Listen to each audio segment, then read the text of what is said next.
What is going on there, citizens of the Reject Nation? We are here to watch from heavy spoilers. Oh, buddy, Poe. That's how the Brits say it. Poe. We're going to watch the episode 5 Easter egg breakdown that he's got going for The Last of Us episode. Cinco. Andrew, Agor 711, showing his arms today. How are you? I'm doing a lot better than Jeffrey Pierce, a.k.a. Perry. In the last two episodes, I have not run into any bloaters lately, so I'm good. Are you a dad? Not yet. Not that I know of, at least. Well, you got some jokes ready to go. Good. Leave a like for Andrew's dad jokes today. All righty. We're all feeling confident. Let's do this. So The Last of Us Episode 5 is now out, and in this video we're going to be recapping the plot, breaking down the Easter eggs, and also talking about the game's similarities and differences. That's what I wanted to hear. And survive. Endure and survive. Excuse me? As always, this review won't contain spoilers until the end of the video, and that'll be for people who've completed both parts. Now we hop right off the back of last week, which saw the introduction of Sam and Henry. We theorized last time that they'd followed Joel and Ellie, and this is how they randomly ended up on the same floor as they did in the skyscraper. This is confirmed in the episode, and theory time, right? And the entry centers around fleshing out their backstory along with Kathleen's. On the podcast for the show, the creators stated that she's like Madame Dufarge from A Tale of Two Cities, and she's this very meek character who ends up becoming a vengeful ringleader set on getting revenge for the death of her family. I will say, as much as I can have my back and forths about the overall execution of that character, I feel it's really cool that they decided to cast an actress who played against type, and I really feel like she gave it her all. Yeah, no, I mean, I agree with you. I know she was by far your favorite character of the series so far. Yeah, she was really fleshed out. But no, I mean, I actually really appreciated what they did with the character in regards to, I felt empathetic towards, her motivation for getting revenge on her brother, even though he didn't want that from her. And I also did find, it interesting how, she became that in which she used to fight in regards to Fedra, and now that's what she has become, like the oppressor. I liked it a little bit more than you, but, I totally get where you're coming from, and Greg, I don't understand why you're not agreeing with me. Because I'm a contrarian. Last week we missed that Tommy's voice actor Jeffrey Pierce was playing the part of Perry, and that Sam's gun actually didn't have any bullets in the chamber. Eagle-eyed viewers spotted that there were 2 bullets in there, but that he'd need to pull the trigger 4 times in order to shoot Joel.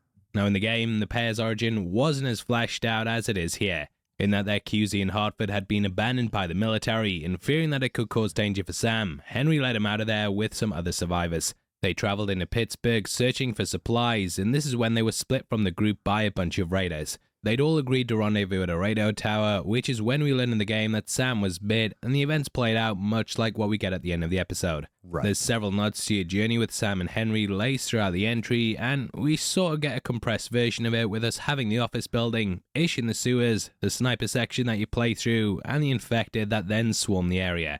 Sam and Henry were great characters in the original game, but the episode very much elevates them, showing that they're willing to do dark things in order to survive. They're of course a reflection of Joel and Ellie, with them both sharing the same kinds of dynamics. Well, again, like one of the things that I love so much about what they did with the actual episode itself, in terms of comparing to the game, was it did show a softer side. So I think actually making Sam hearing impaired automatically forces Henry to become more protective in that way and to be a little bit softer because he has to communicate even at a better level. I really appreciated all the choices all around. I think that's a nice way to switch it up from what the game does. Yeah, for sure. And obviously in the game, he's extremely protective of Sam, but just obviously, albeit a lot more of a stricter way. So I definitely enjoyed the contrast and the difference that we got in the show too. Now it's nice to have 2 different versions of it. I just love, what Paul was saying too, where they just gave the characters so much more depth rather than, they were from Hartford and then that they're, they actually have a history with the hunters. That's what I love about, again, biggest word we use when we talk about this show. I love the expansion that they've done on so many different characters. I agree that time. So here we get the inner workings of how they were part of Kathleen's team, and we learn that Henry sold out her older brother to Fedra. This created an uprising, and the group overthrew Fedra, which meant that Henry and Sam had to go into hiding in order to escape them. Now we start off the episode with the people celebrating the disintegration of Fedra. A flare is shot up into the sky like a firework, and the people then shout freedom. Again, we have the We the People truck, and in case you missed our last video, we pointed out on that it has roots in the Constitution. It's the first 3 words that appear in it, and it's very much the people believing that they've What created their is own the independence. Constitution? Theorized theorize that this could be a nod to Taxi it's Driver, that due thing. to the saying, "We are the people" appearing in that, and Ellie's opening scene that happens in the mirror. You talking Either to way, me? with all the uprisings come bloodshed, and the celebrations are juxtaposed by the dead Federal soldiers that now line the street. Those that are still living are brutally murdered, and the sigil for them is presented with a fire beneath, hinting at the crumbling of this era. I've always been a bit hit and miss on the hate for Fedra, as they did manage to stabilize America by creating safe zones for the people. Episode 1 showed that though they killed the infected without question, they tried to do it in a nice way, but as with all authorities, there are those that within that can be corrupted and evil. This was showcased in episode 3, in which we know that they murdered some evacuees in case they became infected. In the game's counterpart Pittsburgh, you learn that the rebels did what they did here, and can piece enough things together to learn why this was. There's graffiti on Federal buildings complaining about how people are being starved, and when food ran low, obviously they kept the rations for themselves. Now the trucks roam the streets looking for collaborators, and over the tannoy we can hear they'll offer fair trials. This is clearly a f***ing lie though, as we see Kathleen ordering several collaborators to be executed in the next scene. There's something about this show that I do wonder if they are driving the point home far enough, because the game really gives you a great insight into why Fedra is so messed up. I'm curious to know from like non-gamers if the show really drives that point home as well, because a lot of this still feels like introduction to them. It still feels lived in, but at the same time, I feel like there's some context that perhaps is not being fully realized just yet on screen to really understand this divide. Rebels, Fedra, and all that stuff, you know? Yeah, for sure. I mean, I definitely felt that a little more in the game. I do like the whole idea, though, when it came to Kathleen's team, the militia group taking over, where they were having fair trials. It reminded me a lot of The Dark Knight Rises when Bane took over Gotham City, and then they used the example of A Tale of Two Cities, which obviously A Dark Knight Rises is very heavily influenced on. So I like seeing the two parallels between the two. So. That's true. It's a good point. I feel this is riffing on real-world politics, and after the Second World War, several Nazi collaborators were hunted down.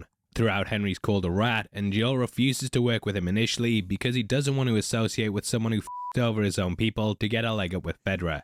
In the game, you had a really tense moment where they left you up Schitt's Creek without a paddle, and I love how this uneasy alliance also carries over into the show. We then see a body being dragged behind a truck, and this has several knives in it. This is complete overkill, obviously, and potentially done for a reason to show all those that were involved in taking down Fedra. It's a symbol. When Julius Caesar was killed, he was stabbed 23 times, and this was done to show each of the perpetrators had a hand in it and that they were all in it together. This episode very much feels like the same sort of thing, with the rebels clearly showing that they're willing to get their hands dirty in order to overthrow Fedra. In a change-up from the game, we learn that Sam is deaf, and thus he talks to Henry in sign language and has a little magic board he can write on. This adds even more to just how vulnerable he is, and it clearly shows why Henry feels like he has to protect his brother. Of course. Subtitle text is also done to mimic how it appears in the game, and the font they use is exactly the same as it is in that. Oh, Now we cool. jump to Kathleen Nice. interrogating I never noticed that. collaborators, and one of them gives of Dr. Edelstein, who we learned last week was killed by Kathleen, or was it the next week? Anyway, lots of timey-wimey, wibbly-wobbly stuff. And she says that they'll be executed if they don't give up Henry and Sam, but even when they do, she still wants them wiped out. This really speaks to her character and how she refuses to let her brother's death go unavenged. Her right-hand man Perry asks why the pair are such a priority, as the city's still in a state of destabilization. Now we learn from Henry that the infected were driven underground 15 years ago, but they've clearly been awakened once more by the revolution happening on the surface. Kathleen doesn't care though, and she's willing to throw everything she has to make sure the characters are caught. As we learned last week, this involved overlooking a hole in the ground teeming with infected, and this short-sightedness eventually leads to her downfall and the end of her people. Throughout the videos, we've talked about how the showrunners have constantly brought up the theme of love on the podcast, and this is something that's definitely seen in Kathleen. Definitely. Love can be good, as in the case of Bill and Frank, but it also can have hugely negative effects. Kathleen loved her brother, and losing him has caused her to hunt down all those involved in his demise at the expense of others. I love hearing that that's how the creators of the series are talking about it, because I've never really put that word love into the context of the games part 1, but especially part 2, the consequences of what we do out of the act of love. But what's cool is that when you look at the game, you're like, oh no, that is exactly what that is. I've just never really used the word love in the context of it all and the consequences of love. And I love the point how he drove it home where, how love was used in regards to Bill and Frank. And then, with Melanie Linsky's character, Kathleen, I was more thinking just in terms of revenge, but obviously that revenge comes from her desire to avenge her brother out of love. Again, not going into spoilers for future events. I just love that it's just so Last of Us in regards to, the revenge story and like what it does. It consumes us in the darkness, how it just embroils your entire mind and desires and all that. That's what I appreciated about the character. And it just felt so Last of Us. Now, in overthrowing Fedra, she's pretty much become the thing that she sought to replace. And there's a little line that hints towards this. Burn the bodies. It's faster. This is, of course, what we saw Joel doing for Fedra in episode 1. And it showcases how they're both different wings of the same bird. It's possible that we actually saw the collaborators' bodies, and if you cast your mind back to episode 4, then you'll remember there was a pile of them when Joel and Ellie drove through the town. This moment pulled from the game, and in that Ellie said that they weren't infected. Them giving up the doctor is very on brand as well, because they've obviously been working with Fedra and are now betraying people in order to survive another day. Now we see as Henry and Sam end up meeting with the doctor who hides them in an attic, similar to how Anne Frank and her family hid out during the Holocaust. Last week, Kathleen discovered it abandoned with empty tins of food, and in this entry, we see what happened during the time that they were laying low. We see Sam drawing his character Super Sam, and last week we got a tease to this with him wearing his orange face paint.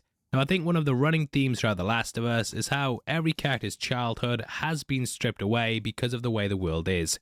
Humans could easily be a united force against the infected, but everyone fights amongst themselves, and those children don't really get to live. Come the end of this episode, we now have 3 dead kids in the series, and this comes in the form of Sarah, the child at the QZ, and of course Sam. Ellie initially seems to be enjoying this world, and though she's making the most of it, she's not really seen as a kid either. Described as being cargo, she's just someone who can help create a vaccine, and thus she isn't really viewed as a person. You know what's funny about that line, cargo? There's already enough similarities, this and the Mandalorian for Pedro Pascal. Yeah. But he also refers to the baby Yoda as cargo in the first season. Maybe that's why they specifically, Craig Mazin came up with that line. He's like, I thought that's in the game. Isn't that in the game? What, where he says she's cargo? Yeah. It could. Let us know in the comments. It's not coming back expert. to I understand that, but that I don't remember that line from the game. I'm not recalling that line from the game, but if it is, let us know. I'm pretty confident he says it. I'm pretty confident he doesn't. So we were at a crosshairs here. You son of a bitch. All right. We're going to take the next 20 minutes to find this moment in the game. I've said this in other breakdowns, but children are our future. And having so many of them dying means there's no hope for the human race. Wipe them out. Stumbled on for 20 years, but when the kids start dying, it won't be the infected that get us. It'll be the fact that there's no one to carry on the species. Really poignant stuff, and we see 10 days going by with the pair hiding out.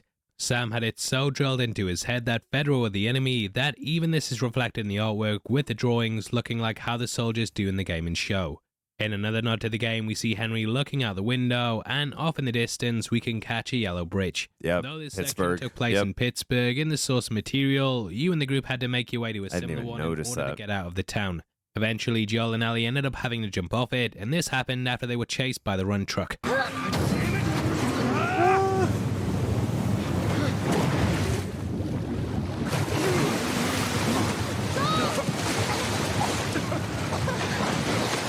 God, I love this game. On the shore, they were saved by Henry and Sam, who abandoned them when a ladder broke during the chase with the truck. At this point, you then pass through the sewers, which we'll talk more about in just a bit when we get to the hideout section. Now, Sam is worried that the doctor isn't coming, and as we know, he was captured by Kathleen. He told Henry to stay strong so that his brother wouldn't worry, but we can clearly see that this is weighing on him. Finally, he decides to accept the truth that he's not coming back, and the pair head out to take their chances in the city. Also, worth noting that Sam has the yellow hoodie on at this point, and this is the same thing that he wore in the original game. That's the same hoodie? Is it really? They look so different to me. Well, the color grade's a little lighter on the game one, but You think that's yellow? I don't know, Paul. I don't know, man. He's calling you out, Paul. I'm going to call you out on that. Is that the same color? Does that look yellow to you? I could be wrong. If it is, it's a very, very light yellow. What kind of British bullshit are you playing at today, buddy? You're dead But they're wrong. both jackets. Both jackets. He's the expert, and you're supposed to be better than us. Henry gives him some orange face paint, which wasn't in the source material, and this is a nice little touch to add to his character. In the game, you stop by a toy store to hide out from the truck, and Sam wanted to take a robot toy with him. That. Henry said no because it would just take up space, and again, it showed that kids couldn't be kids in this world. Sam, what are you doing? Nothing. Get rid of it. My backpack is practically empty. What's the rule about taking stuff? It weighs like nothing. The rule. What is it? We only take what we have to. Ellie took it in the end, and after making it to the radio tower, she did give it to Sam as a little present. That's why Much he like died. the episode, he turned the next day, but she kept this toy in her backpack as a reminder of him. Henry ends up checking the street, and this is when we see the action scene from last week, in which Joel crashed his truck and had to shoot it out with the rebels. I did go back and watch this scene again to see if we could spot Henry, but unfortunately, we can't. Now, we do get the moment where Joel finishes the shooting, lowers his gun, and looks in that direction, but it's clear that he doesn't actually see him. Seeing him that's safely, great. Henry Oh, ends up man. following the pair, and this eventually Love that brings continuity, everything man. full circle from last week. In a nice bit of attention to detail, you can also see that Henry has a giant flashlight on his backpack, and this is in line with the one that he also had in the game. Now that's accurate, Paul. But it's on the wrong side. It's on the left there. It's on the right there. Don't have to do this because she unlocked the door. He also goes straight up the staircase and step on the glass that Joel used to alert him. However, as we discovered in episode 4, he's going deaf in one ear, and this is why he lay on one side every time he went to sleep. Also worth noting that in episode 1, he didn't hear Tess entering, tying back to this whole deafness thing going on with him. See, Wow, what great continuity details, man. That's stuff that's so easy to overlook. It's good script supervision or screenplay. That is really impressive because most movies and shows would completely overlook such a specific thing. I think you got it, that one.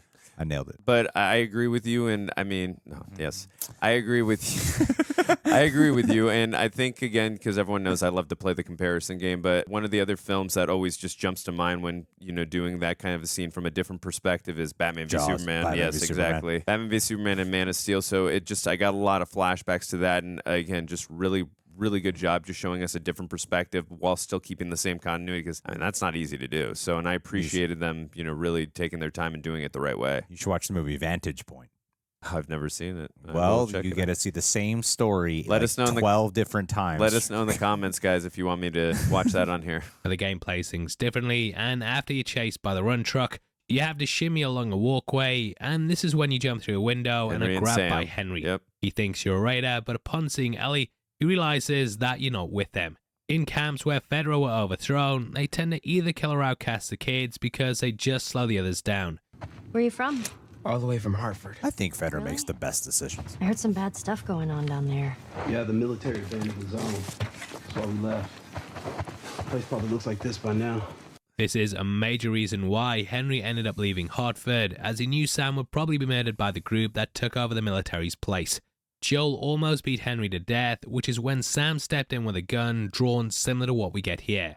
Henry likely realizes that they're in a similar situation, just an adult trying to escort a kid through a hazardous city. You know what I've noticed? One thing I wondered if the show would do, and they're not doing it, you carry a lot of shit in the game. You got a backpack. In the backpack, you got all the health kit, you have the Molotov cocktails, you have the bow and arrows, you got the weapon. rifles. And you can only carry up to a certain amount, which is smart to make it more realistic. Yeah. But Pedro Pascal is never carrying anything but like one gun, I wish he had a backpack. A yellow backpack. Now they end up sharing food, and this obviously means a lot in this new world. Survivors have to be even more careful because food was how the cordyceps spread, and thus, given the limited amount of food that they have to be more tight with it. Now we get a scene that sort of riffs on one from the game, in which they sit about surveying the area. In the original, Henry ended up taking Joel and Ellie to their hideout, which was located in an office block across the city. In the game, they of course want to make levels and sections for you to fight through, whereas in the show, they're not really needed, so you can just skip it and put the scenes in the same location. Now, you went into one of these rooms, and it had a similar sort of layout to what we see in the show. The game had Henry's hideout located just above the gate that was in front of the entrance to the bridge, and under the cover of nightfall, you ended up launching your plan to pass it. Here they do things differently, and they look over the city and point out the exits. Henry says he's never killed anyone, and though this is technically true, we do learn that he caused someone else's death. Although it's all serious with Henry and Joel, Sam and Ellie at least have some fun. We catch her reading the pun book to him and get some similar moments in the show and game. Wow. All right, ready? Ow. A blueberry hurt you? It's been a while since that boy even cracked a smile. Haven't heard that in a long time. In the game, Henry and Sam were actually making their way to the Fireflies, and Joel said, Oh, it just seems like there's a lot of people putting their stock on the Fireflies these days. Yeah, maybe there's a reason for that. So you don't know where they are, and you're just gonna drag him across the country to find them? This was ironic as well because he was of course making his way across the country without really knowing where they were either. Anyway, Henry draws up a map of the city and tells them that they're going to be heading through the maintenance tunnels. Henry wants Joel to help him navigate these, as they could still have infected in them. Henry actually calls a clicker, and you know what? It's nice to see a live-action thing not embarrassed by the terminology that they use in the games. He says that someone he knew from Fedra said they'd be That was the first time they said it. a possibility that some might be down there, and he and Sam won't be strong enough to deal with them. Only he knows this though, and the theory is that Kathleen won't follow them because of the danger there could be. Now they head into another building, and this resembles the one that you first move into when you storm the gate. Yeah. However, here they head underground, which Here is they when skip they past all the discover bad what guys. was really going on. We get this line, Dad's kind of a pessimist. He's not my dad. which is a nod to This is just you and your daughter. We're not related. We're more like, I promised someone I'd look after her. Yeah, I can appreciate that. Now, as we mentioned earlier, this is basically combining the sewer section of the game so that it's part of Kansas. As we stated, Joel and Ellie jumped off the bridge, and this is when they were pulled ashore by Henry and Sam. You found a boat washed up along with some notes and a home in the sewer that was once teeming with people. Children were of course killed by the bandits, and thus they fled here with their parents to try and carve out a life. I was going to say that something like this might have happened here, but Joel says that lots of people went underground on Outbreak Day. It's possible that people ended up lying low here, and then when the infected were pushed underground, they wiped them out because they'd bottled themselves in. Yikes. Now the entrance to this is drawn to the castle, and this is something that also pops up in the game when you first enter the sewers.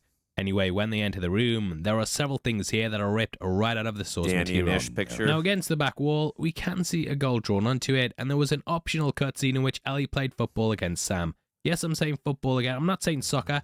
I've had enough of you guys. I've had no. You can probably hear I'm very ill at the moment. Most of your audience is US. It's much appreciated, and I hope it doesn't ruin the video for you like it's ruined my life making these videos for you. I hate you. Now this plays out in a scene similar to what we get here.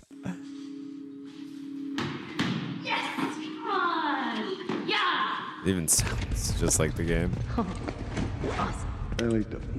calm down. I remember Sam asks Henry about the kick, and he's like, all right, keep it down, buddy. Ready?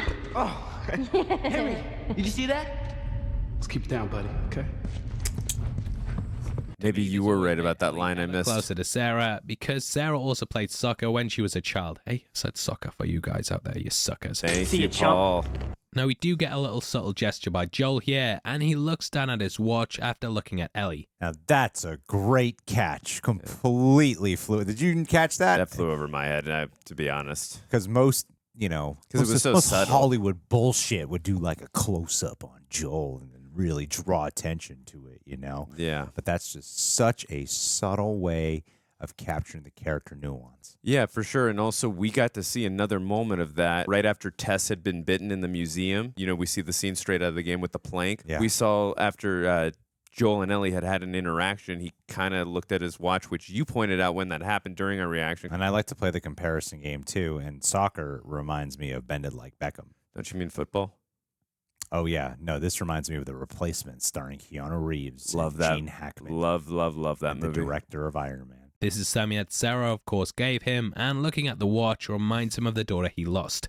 He also did this in episode 2, and as we know, it doesn't work, so it's not like he's using it to read what the time is. It just shows how much Ellie reminds him of Sarah, and moments like this say so much with so little. There's a slide which I think was in the game, and also a big sign that says house rules. When you made your way through the underground, you could spot this, and the rules on both are identical. Why would I read any of that shit in the Make sure game? doors are locked, ask for password if you don't know the visitor, no shouting and noisy play, run to hiding spot when you hear the alarm. Now in the game, you accidentally set off one of the alarms, sound which alarms, alerted the infected. They had bottles inside a box on the end of a rope, and setting this off showed them where you were. We also see blue barrels with tubes popping out the top of them, and we learn in the game that these were used to collect rain so that they had a supply of water. Now in what's my favourite Easter egg from the show so far, Danny and you Ish. see a child's drawing with Danny and Ish on the wall. This is identical to how it appears in the game. It is 100% across identical. it when traversing the sewer. Let's see, the color Now, why palette this is a my little favourite different Easter on egg? this. I mean, the picture, yeah, it looks completely but Ish, yeah, he actually has an extensive backstory that you discover through notes that you find throughout the sewers. Yeah. Ish is a great subplot in the game, and he's based on the character Isherwood Williams from the 1949 book Earth Abides, in that there was also a pandemic, and the character ended up establishing a community of survivors like what we see here. He was meant to look like Ishmael from Moby Dick, and this idea of being a sailor carried across to the game. Wow, did you ever discover those letters? I wonder if I did, I just don't remember. I did, and I'm going to be honest. They were interesting, but like when I'm playing a video game and I have to read a bunch of stuff, even if it's interesting, sometimes I zone out. I'm like, all right, I'm just going to keep playing. There were times where I would read full-on letters. I didn't, when it came to Danny and Ish, that whole thing in regards to the sewer, I didn't go into the whole thing, but I collected all the notes, but I didn't read. I'd get like a quarter into it. I'm like, this is good, but I want to play right now. I want to shoot. I want to shoot some infected right now. I get you. I mean, that's why I can't do Let's Plays. Is when I play a game, sometimes I put it on pause to read a chapter of a Stephen King novel. Gets in the way of the momentum. I mean, if you're gonna pause it, you got to do a Stephen King novel. So I think you're good. After the outbreak, he went to sea for several months, but eventually he had to go to shore, and he landed near Pittsburgh. This is the boat that you encounter after the bridge, and it's here that you discover the first part of his story. We learn that he ended up going into the sewers, and it's here that he constructed yes, it's coming back. Ish ended up going into the suburbs behind them, which is where he came across a family of other survivors. Though they initially just traded supplies, Ish ended up inviting them down into the sewers, which is where they built a community. Unfortunately, someone didn't follow the rules, and they left the door unlocked, which is when the infected broke in. By the time you got there, it was completely abandoned, and it was a horrifying event for those stuck inside. One of the notes said that the teachers barricaded themselves in a nursery with some of the other children and had to, well, do what happened at the end of the mist. You know that ending. That's the only part I've seen in that movie. You could say, life's an Ish and then you die. Hey! Now, Ish actually made it, and he and some of the other survivors fled into the suburbs, which is the next area the characters go into in both the show and game. I was wondering if this old guy was actually him, but let's hope not. Now, on top of this, we also see that would be wild. Starlight comic. These were collectibles in the game, and they told the story of Dr. Daniela Starr, who could travel faster than light. The cover here is pulled directly from the PlayStation counterpart, and this is the accretion issue brought across from it. In the second game, the comics expanded beyond just being comics, and you also collected trading cards of characters from the story. This included Dr. Uckman, who was based on Neil Druckmann, aka the game and series creator. Ellie also says his catchphrase, "To the edge of the universe and back." To the edge of the universe and back. Endure and survive. Excuse me? Endure and survive.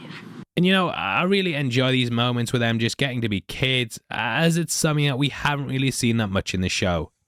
It's because you're a dad. We're not dads, so we don't give a shit about their bonding. Am I right, buddy? I didn't care at all. I was not emotionally invested in those two characters at all. And in fact, when what happens to Sam happens, I didn't give any two craps at all. I was about to applaud when it happened, and then I had to restrain myself because I thought people might misinterpret this. Nah, nobody misinterprets anything on the internet. No, I really like that stuff too. Yeah, no, it was good. It was good. It was good. It's nice seeing the different delivery. Too, Yeah, and too, Ellie. like I mentioned in our reaction video, me personally, I felt in the game he had a little bit of a crush on Ellie in regards to he changed his age, and I like the dynamic in this a little bit more personally, just where again they're being more kids, and he looks up to her like kind of an older sister, and I was definitely emotionally invested in them for sure in the game, and it was a little bit deeper and more fleshed out here for me. Oh yeah, no, it even adds a protective quality for Ellie in that moment. Now, when they take the comic out the bag, we can also catch the book Two Old Potatoes and Me. This centers around a girl whose parents are going through a divorce, and she builds a relationship with her father whilst the pair grow new potatoes from some old ones. Initially, the girl finds the potatoes in the cupboard, and she thinks they're gross, but over the book, she learns their new opportunities. From them, they can grow something new, and this is similar to her parents' divorce, enabling her to have a different but new type of life. Now, this is very much reflected in Joel and Ellie, who are making something new in this world that's falling apart around them. Now, it's at this point they decide to wait a couple of hours, and then they decide to make their move. This causes a bit of time difference from the source material, as you arrived in the suburbs and played out the sniper section during the middle of the day. Here, though, it happens at night, and this is because you don't really travel through the sewers. Now, Joel and Henry talk it out, and he apologizes for saying he's a rat. However, Henry reveals what really happened with Kathleen's brother. The way he describes him, he sounds like the second coming of Mr. Beast, and I bet he's the kind of person who would always like, comment, and subscribe, even if the host's voice didn't sound as good as it normally does. Anyway, Henry says that Sam got sick with leukemia, and thus he had to work with Fedra to get a special drug that was in short supply.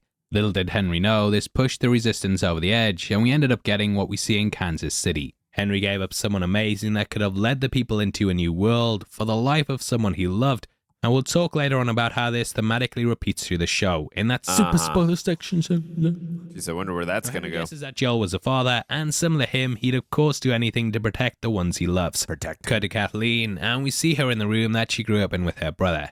This is adorned with ornaments and also kids playing football. Again, tying back to this photo of Sarah. Close enough. Check the analytics. Our biggest audience is America. They were playing soccer. Now Perry returns with some bad news. Joel and Henry are still at large. I said that earlier. No sign of them in the city. Kathleen reveals that her brother's name was Michael, and it's possible that he was a Firefly due to a dog tag that we find with that name on in the game. Might be a reach, yeah, but Michael likely Just gave what I people was hope thinking. that there was a different way of life, and this is of course something that the Fireflies also do. The idea of him giving people optimism is represented in Kathleen, who tells a story about how they used to change their rooms using their imagination. He was so beautiful. There was constant gunfire, screaming and bombing in the town, but in this room they managed to make it feel like a safe place. Michael likely did that to everyone growing up, and it really makes you question whether Sam's life was worth his. Obviously, you don't want to be killing kids, but the carnage it's caused by handing him over shows that even things done with the best intentions have their own costs. This Michael character sounds like quite a compelling fella. What would you think about us getting a spin-off? Seeing who Michael is, just doing good deeds, letting people use their imagination. Who's the guy who wrote Peter Pan? The one that Johnny Depp played? Finding Neverland, you mean? I mean, yeah, he played him in Finding Neverland. No, he played J.M. Barrie. He didn't play Peter Pan. He played the guy. I said, who's the guy who wrote Peter Pan? J.M. Barrie? Yeah. Oh my God, Andrew, you're ruining our back and forth. Sorry. I had a great thing going here, and then you ruined it. Why did I even pause the video? You said, who's the guy who played Peter Pan? I said, who's the guy who wrote Peter Pan? You said played. I said Johnny Depp played him. I don't know now. Who's the guy who wrote Peter Pan? The one that Johnny Depp played?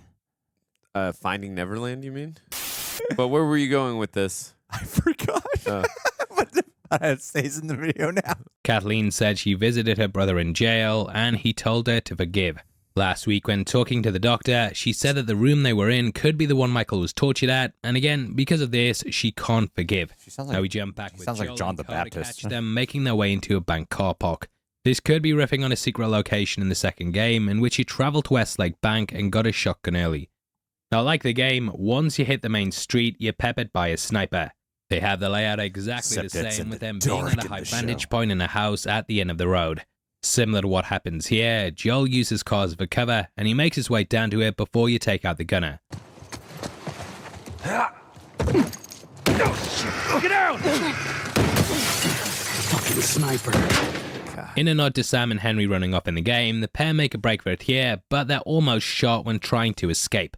I really do wish in the show they made it harder for him to get to the sniper. I really agree. feel like I do agree with that point. I love the episode, but I do agree with that point for sure. I think even if I didn't play the game, I would have been like, oh, what a cool setup for a really tense. I love that kind of action scene where like, there's a sniper up there and you got to like find your way around to get to the sniper. It did feel kind of easy, the way he got around and just got up there. Whereas again, not going into like if you weren't a gamer or if you were, but in the game, it was a lot more difficult. Yeah, there were other guys charging at you as well, but just if you like got a little around a corner, that sniper was going to hit you. Like it was hard. And it's a sniper, so it makes fun. And he's an old ass sniper too, so you know he's good.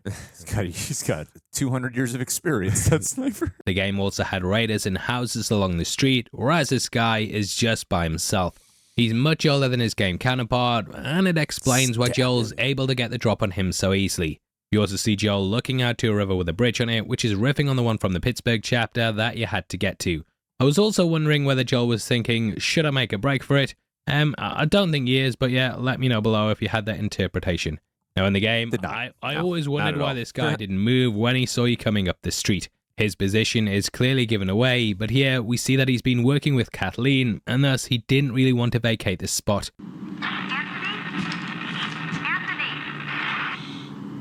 He was deliberately trying to hold them in place so it could buy Kathleen and her group time to arrive, and they then show up at this point. This whole scene riffs on the game quite a lot, and in it Joel takes a sniper and we watch as the run truck arrives. In the show, we see the battering ram on the front being used to clear out cars, and this is something Joel touched upon last week when talking about how the roads were cleared. Must have been some truck. Yeah, they used to stick big-ass plows on them and clear the roads for their tanks and such. In the game, foreshadowing. See the rebel popping out the top that was throwing Molotovs. This caused him to drop it in the car, which set it alight, and this then crashed into one of the houses. I do got to give Andrew credit. He did say foreshadowing on that moment in the reaction for episode 4, but I cut it out because I was like, is someone going to give us a lot of crap for spoiling it? Even though I don't think it's that big of a deal to say foreshadowing on that. I appreciate you saving me the trouble of being accused of spoiling. So, Craig, thank you so much, and for the recognition. You're the best friend anyone could ever ask for. I know. Right back at me. You're doing good. Thanks. From there, the infected sprung out, and this is how Sam got bit. You ended up fleeing to the tower as the infected. You can even see he's limping there. I never noticed that. Pretty much how the sequence ended. Here they change things up with the truck driver still crashing, but to make things even more tense, we get Kathleen holding everyone except Joel at gunpoint. She says, "F them kids," and justifies murdering them by saying kids die all the time. She sees Sam as being someone who should have been left to his fate instead of costing her brother. However, fate still has a hand to play. Understood and the truck that collapses in, unleashing a terrifying horde of infected. We see one set on fire, and this is a similar effect to what would happen when you hit one with a Molotov. In the game, I love this bit because Joel couldn't get hit. You're kind of just sniping away and having a bit of a laugh. Now at this point, we see a big bad Bloater who was first teased at all the way back in episode 2. So there aren't super infected that explode fungus spores on you? Shit, I hope not. You could also hear the creature growling under the cracks in the floor last week, and this makes a really big entrance. In the game, you actually faced off against the first one in the school scene during Bill's section, but I'm kind of glad we got the greatest love story ever told instead, and they kept his arrival for this scene. I would have preferred it if right before, when Frank's like, take me to the bedroom. Yeah. And then as he's wheeling him in, then a bloater just bursts through and just tears them apart. I mean, it definitely would have been subversion of expectations. I don't think you would have seen it coming. Yeah, from that perspective, it would have added, a different flavor to the episode. We'll never know now. I think they really missed a great opportunity there. Yeah, they definitely did. But no, I love what they did here with the bloater, like actually seeing it on the big screen. I love what they did with this, and then showing the power level too, and just again the difference in what you saw from the game and here. In the game, I mean, you definitely get a horde coming out at you, but this is like on a different scale that we've never ever seen, and to see it in live action, the way it was meticulously shot and how they were all coming out, it was really freaking scary and awesome at the same time. It's like the fire illumination for the night. It's great. That's true. It's like hell has risen. Yeah. In the game, it was a one-hit kill if they grabbed you, and bloaters would actually stick their fingers in your mouth and rip your head apart. Perry gets killed in the exact same way, and seeing this happen in the background, I was like, dab, they went there. Although Ellie Doesn't he get his head torn off? You can see a child clicker crawl to the SUV to get her. Child clickers don't appear in the game, and I'm guessing that this was used because it later kills Kathleen, and she was very much saying how kids didn't really matter. Yes. That completely flew over my head. I didn't even put that 2 and 2 together. Oh, so. the ironic. I was more caught up in, Kathleen, if you just let them go, you might have survived. There is an ironic sense of death there. Yeah. Not only that, but you were also thinking, too, like, I can't stand Kathleen. So you were just so mired in hate. The character. I was ready the simplest, iconic line of foreshadowing just went over your head. And I was just so mired by your hate that I missed it. So this is all my fault. I blame you for most things, even when you're not around. It's true, guys. He does, but usually it is my fault, so I actually take it. If John's not around, it's going to be you. Or God. He's got to look for something. Henry and Sam are pinned down like what happens in the original work, but Ellie saves them and they make a run for it. She uses she the stabs knife. Henry with a knife, and this is also a tactic that she busts out in the source material. As we said, Kathleen gets killed, and in an eerie final shot, we see the infected running towards the city. They likely destroy the resistance as they lie asleep in their beds, and I doubt that even Dorothy would want to get back to Kansas, eh? Now in the game, Henry said Pittsburgh had skeleton crews at night, which is why they opted to move out then, and I can imagine it being a similar thing set up in Kansas. This means it's going to be a very short-lived revolution, and because Kathleen couldn't forgive, it's led to this downfall. Now the group make it to a motel, and we see Henry is really shaken up by it, but the kids have got through it okay.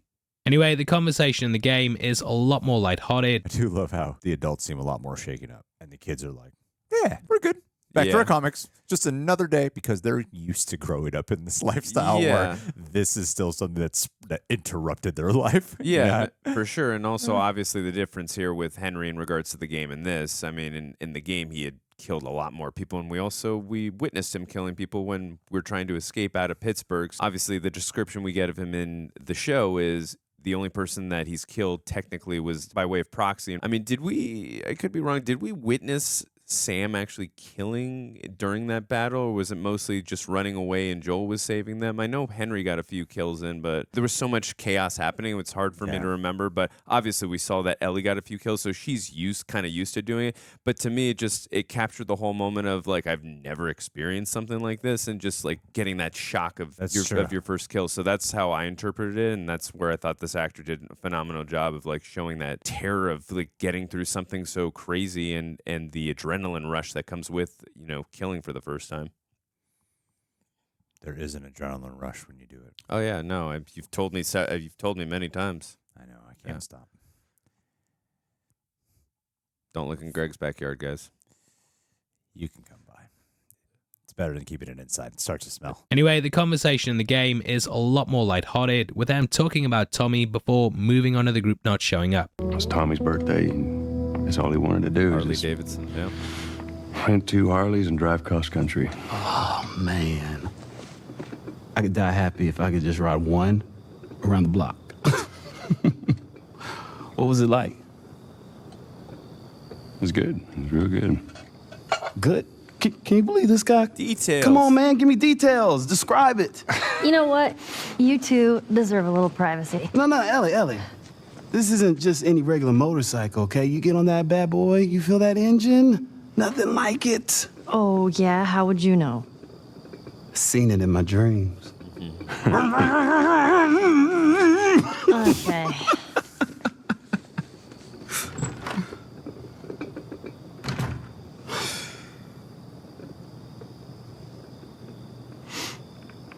I don't think anyone from my group is gonna show up.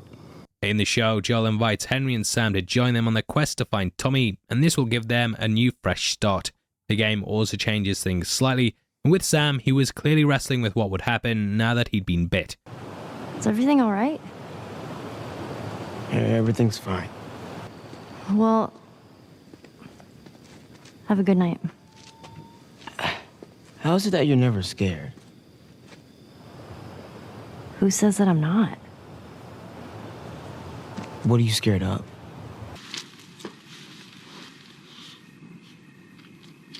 Scorpions are pretty creepy. Scorpions. Being by myself. I'm scared of ending up alone.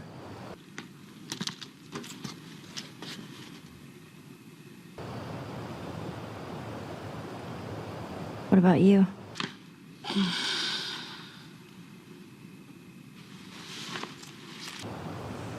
Those things out there.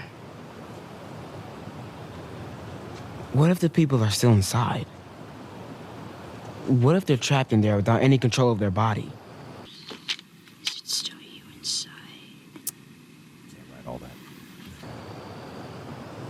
I'm scared of that happening to me. Okay. First of all, we're a team now. Okay, we're gonna help each other out. And second,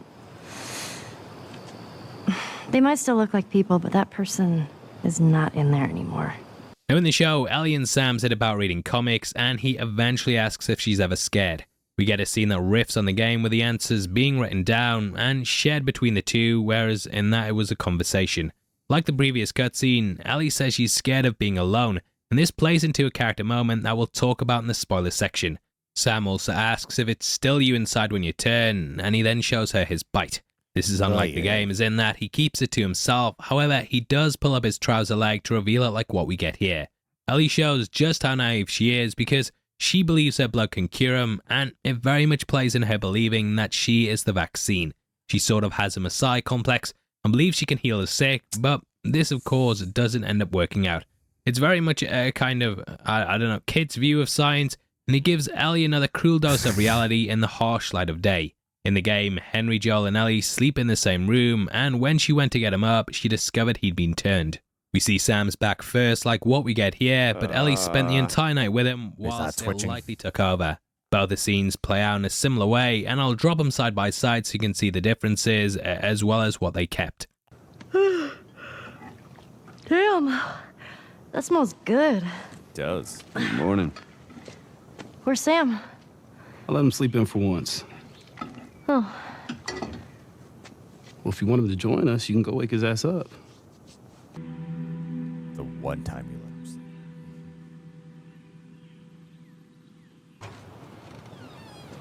sleep. Sam? I interrupt this side by side to say that is some interesting parenting to let your two teenagers sleep in the same room alone.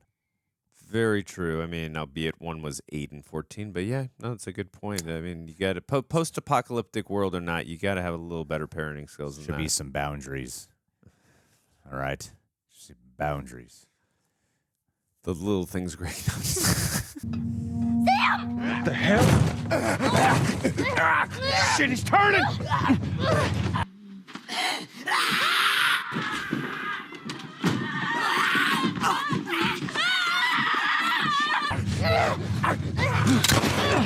That's my fucking brother!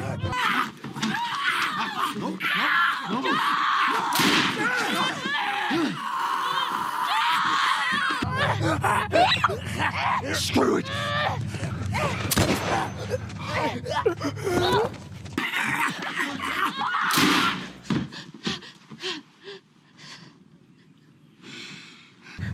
Shit! Kathleen? Ellie, are you all right? Oh my god. Sam? Oh no. Sam? Henry?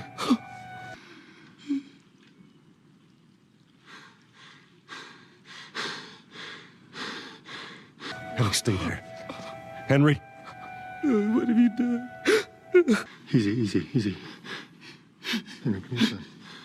Henry, give me the gun. What did I do? I'm gonna get that gun from you, okay? Oh, okay, easy. This is your fault. Give me the gun. Give me the gun, Henry. This is nobody's fault, Henry. It's all your fault. Henry! Henry, no! Oh my god.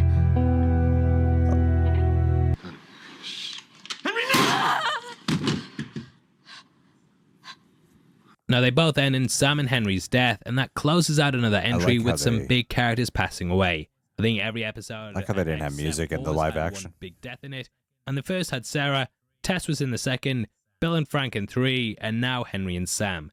Here, it actually hurts more than it did in the game because we know that Henry gave up Michael in order to save his brother. He still had to kill him though once he became infected, and it shows how dark and bleak this world actually is. Even if you save someone, this can still be taken away from you, and this all can happen at a moment's notice. Outside they bury the yellow car, smacked you there mate, Outside, they bury their bodies, and Ellie creates a makeshift gravestone using Sam's board. In the game, you actually came across a child's grave, and it's just as depressing as it is here. That should be smaller. I forgot to leave that stupid robot on his grave. What should I do with it? Ellie. What? I want to talk about it. No. Why not? How many times do we need to go over this? Things happen, and we move on. It's just... That's enough. You're right. I'm sorry. Let's get to Tommy's. Ellie, of course, forgot to put the robot toy on it, but here she remembers to drop Sam's board. She writes, "I'm sorry," and clearly deals with the survivor's guilt of the situation. Ellie is still alive from her bite, whereas Sam isn't, and her actions the night before potentially also cost Henry's life. The pair sit out, and in a moment that riffs on their silhouettes in the credits, we close out with them journeying out west. Now for the next part of the video, we're going to be talking about game spoilers and things that will probably ruin the story for you if you haven't played them. What the f*** is wrong with you? Why the f*** haven't you played The Last of Us? We're 5 episodes deep and you still haven't f***ing played it! Anyway, the two characters that I think reflect Joel here are Kathleen and Henry, who both end up doing bad things out of love. Kathleen's love ends up turning her into a bitter and vengeful person, and in the end, this dooms her entire town. This could be similar to how Joel was affected by Sarah, and his attack at the end dooms humanity because we don't get a vaccine. I know people kind of go back and forth over whether the vaccine would have worked or not, but the second game does kind of spell out that there was a pretty big chance. Now, how is Henry like Joel? Well, Henry's actions to save Sam ended up leading to Michael's death. He put the life of the person he loved above all else, and this could be reflected in Joel's actions to kill the Fireflies at the end. That's more of a... well, they're both pretty tenuous, but I thought I'd just bring it up here in case they end up going that route in the series. I'm pretty sure they will at this point because so far it's been almost identical to the game, bar the Bill and Frank episode and the odd change here and there. It's also possible that Kathleen is somewhat of a mirror of Abby, as both are avenging someone that was murdered, which eventually leads to them losing a lot. Now, Ellie saying she's scared of ending up alone could possibly play into the next episode, which will potentially take them to Jackson. So I feel like they've been planting these seeds for The Last of Us 2. We are talking full spoilers here. I feel like they've been planting these thematic seeds that are very much mirroring so much of The Last of Us 2 to prepare us for the inevitable when they beat Joel's head in via a new protagonist in the name of Abby, and I'm going to eat it up. Oh, you're talking about where she gets a Joel in one, right? Yeah, I love it, Andrew. Yeah. I can't wait for Pedro to get his head bashed. Yeah, I just want to see a reaction from Grogu when he sees that. You know, that's the I reaction. can't wait for them to cut it together. In regards to spoilers, we talked off camera about this after episode 5 when, you know, obviously that Ellie has the Messiah complex and she tries to do the blood transfusion in regards to Sam, which I love that change. Like, I really deeply appreciate it. I actually like that a little bit better than the game personally. Obviously, we don't know what a person goes through in their mind when the turn happens, but just knowing that someone knew about it and he wasn't like alone in the moment, it felt a lot deeper and more personal and from that perspective, that Ellie did try to save him, whereas in the game he really went by himself alone. Like he felt like he had nobody in regards to when he was turning by himself. Also, we talked about off camera that when she tries to give him the blood transfusion, we talked about the importance of Dr. Jerry Anderson, Abby's father, and like, okay, so this character, obviously as described in the second game, is so important because you can't just use Ellie's blood. Like, you need someone who knows what to do with the blood in order to create this vaccine. So I like how, again, you're talking about laying down seeds. So like, yeah, this just showed the importance of Abby's father when you can't just use Ellie's blood to just save someone. Like, you need a doctor who knows what they're doing. They're laying the foundation for Abby's father, so. You keep saying we talk off camera, but sometimes we'll do the board like that Sam had and we'll just communicate with each other, but sometimes we do talk off camera, you know, but Greg has to give me permission. He said, did I tell you could talk? No, you're not talking to me. I've got a big channel here. My name's Greg Alba. You're just nobody. I've instructed my assistant to make sure you communicate to her via email. I think I lost that email. I'm going to need to get it again. That explains why things have gone to shit around here. Yeah. I haven't seen the trailers yet, as we make these videos before they release, but I'm guessing that the next entry centers around them reuniting with Tommy. In the game, Joel pretty much wanted to fleece Ellie off to him, and she ended up running away for a bit. Joel and Tommy headed out to get her, which is when they came across raiders, but eventually they managed to catch back up to her. Joel then promised to take her to the Fireflies himself, and I can imagine that basically being the plot of the next entry. Now, as for my thoughts on this one, I did think it was a solid way to build off last week, and even though I knew it was coming, the Henry and Sam deaths were still devastating.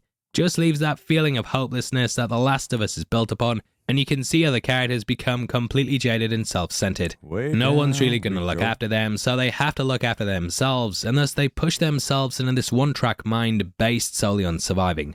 This is what Joel had, but Ellie has made him realize that there's more to life than just making it through the day-to-day. Bill, of course, discovered this, and it's very much layered throughout the entire season. I think Henry and Sam was spot on as well, as you couldn't really ask for more accurate adaptations of them.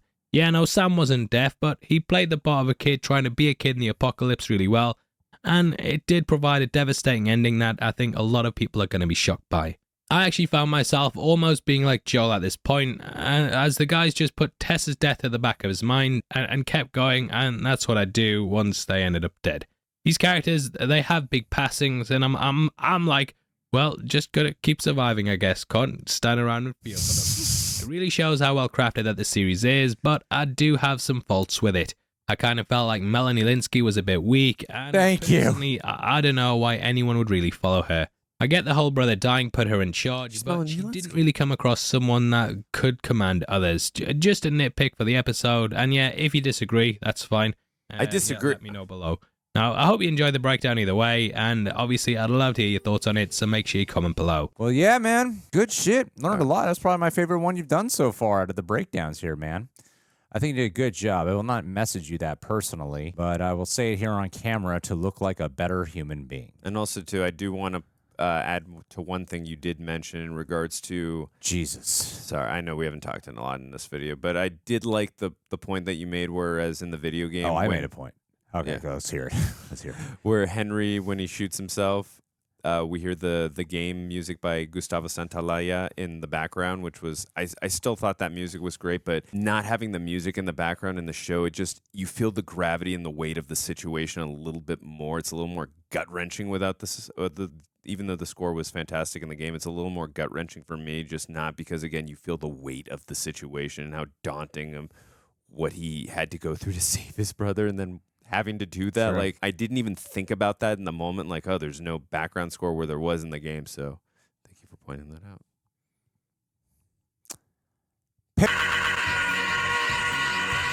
Lance Dorr. Lance would be the perfect person to survive an apocalypse with. One, you know what? I was had this whole thing about you being a firefighter because he's a firefighter, and that would be like a great person to survive. Definitely. But here's the other thing: you got yourself a wife and a kid, and Valentine's Day is coming up. So I'm gonna redirect this shout out to be like, well, there's gonna be a fire. It's gonna be put out this coming Tuesday at the Canadian border. Where you're from. I should have gone with the apocalypse one. I think I had more to do with that. I definitely could have riffed more on that than on you doing fun stuff with your wife. Smoking hot wife. My God. Yeah, she's a looker, that one. Yeah, you lucky son of a bitch. Hate you. But Lance, I'm really happy you're part of our Patreon page, dude.